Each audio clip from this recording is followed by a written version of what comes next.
On 5th October 2018, the court found Moses Dola guilty of manslaughter in the death of former TV journalist Wambui Kabiru, whose lifeless body was found in the couple's home in Umoja Estate in Nairobi on 1st of May 2011. In her judgment, Lady Justice Rosaline Korir warned that the pressure of joblessness should not be an excuse that results in loss of life. Wambui was killed after an altercation with Dola in their home, after which he surrendered himself to the police in Naivasha 3 days after the crime. The accused, who was represented by lawyer Cliff Ombeta, had pleaded not guilty to the charge in a trial that began in 2011. He has 14 days to appeal.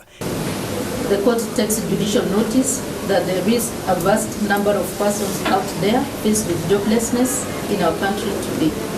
Should they be allowed to meet out fatal assault on their partners? No. The accused is therefore sentenced to serve 10 years in prison. The accused has 14 days right of appeal against both judgment and sentence. Orders accordingly. In the same court, James Mulu Mulewa was found guilty of murder in the death of his girlfriend, Mase Muthethia Ngali. Mulewa is reported to have stabbed his girlfriend 16 times in Nairobi's Mathare Estate on the 27th of February 2012. Lady Justice Rosaline Korir, in delivering her judgment, stressed that the accused had intentionally planned to end the life of his girlfriend when he followed her in her mother's house, locked the doors, tried to rape her, and eventually stabbed her, leaving for dead. The accused will submit through his lawyer the mitigation on the day of sentencing. Whereas the accused was not expected to prove the defense beyond reasonable doubt, I find no cogent evidence that would disprove the prosecution evidence.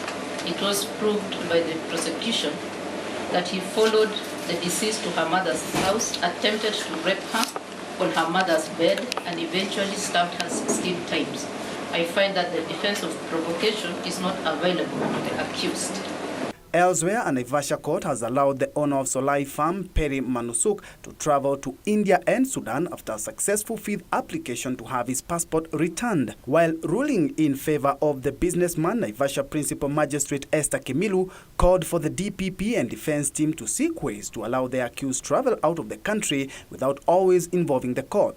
In his application, Manusuk had informed the court that he intended to travel to Sudan and India between 29th November and 11th December. While rejecting the application, the DPP, through a sworn affidavit, termed the accused as a flight risk, and he wanted the bond term reviewed further, noting that there was no extradition treaty between Kenya and India and that the matter could be complicated if the accused absconded from court proceedings. Manusuk, the owner of Solai Dam, and 8 other suspects are charged with 48 counts of manslaughter and failing to prepare an environmental impact assessment report.